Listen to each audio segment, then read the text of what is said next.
नाही मी मी त्या ठिकाणी त्या कुटुंबाच्या सगळ्या त्यांच्या मिसेस असतील, मुली असतील सगळ्यांना मी भेटलो, चर्चा केली. तो प्रसंग इतका हृदयद्रावक, काळीज चिरणारा आणि भयानक होता. परंतु त्या ठिकाणी एक 200-300 लोकांशी माझी एक 2-2.5 तास मी त्या ठिकाणी होतो. तिथल्या परिस्थितीची फक्त मी माहिती घेतली. तर इतकं भयानक गुंडाराज त्या ठिकाणी आहे. जवळ-जवळ 2-2.5 हजार रिव्हॉल्वरची लायसन आहे. कुणीही टिपरवाला एखादा जरी त्याचा उद्घाटन करायचा नवीन घेतला तरी हवेत गोळीबार काढले जातात. चौकामध्ये एखाद्याचा वाढदिवस असला तरी त्यातील फायरी झाडल्या जातात.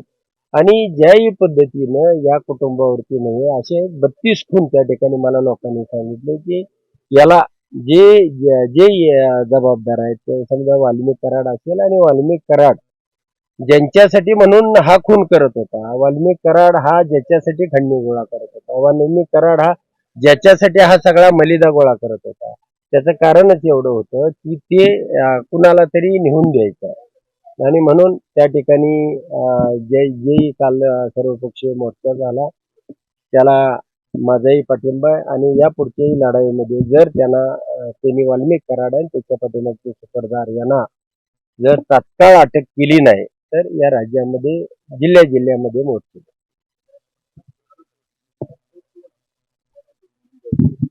नाही आता त्यांनी नेमणूकच केली. पंकजाताईंनी सांगितलेलंच आहे ना त्याला, की हा मंत्रीपद ह्यांनी कोणाला तरी चालवाय दिलंय.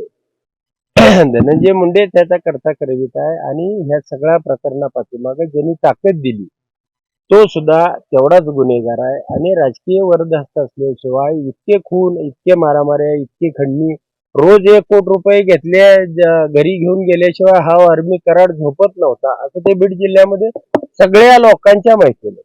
म्हणजे 1,000 रुपये जरी कमी असला तरी कोणाचा तरी हातपाय मोडून ये आणि त्याचे पैसे घेऊन ये किंवा एखादा खून करून ये.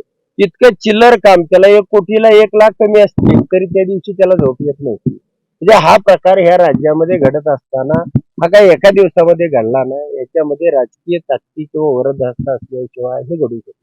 राज्यातील एवढा समाज काल रस्त्यावरती उतरला असताना राज्य सरकार डोळेझाक करतं असं नाही, डोळं नाही तर राज्य सरकारनंच हे तयार केलेले गुंड आहेत आणि आता त्याच्यावरती कारवाई करायची. उद्या राजकारण त्यांचं गडबड होईल, त्यांची सत्ता जातील आणि फक्त आता ईव्हीएमच्या माध्यमातून यांना ही सत्ता मिळालेली आहे. ही काही लोकमताची सत्ता नाही. त्यामुळं नक्कीच राज्य सरकारच्या ताकदीशिवाय, मदतीशिवाय हे घडू शकते.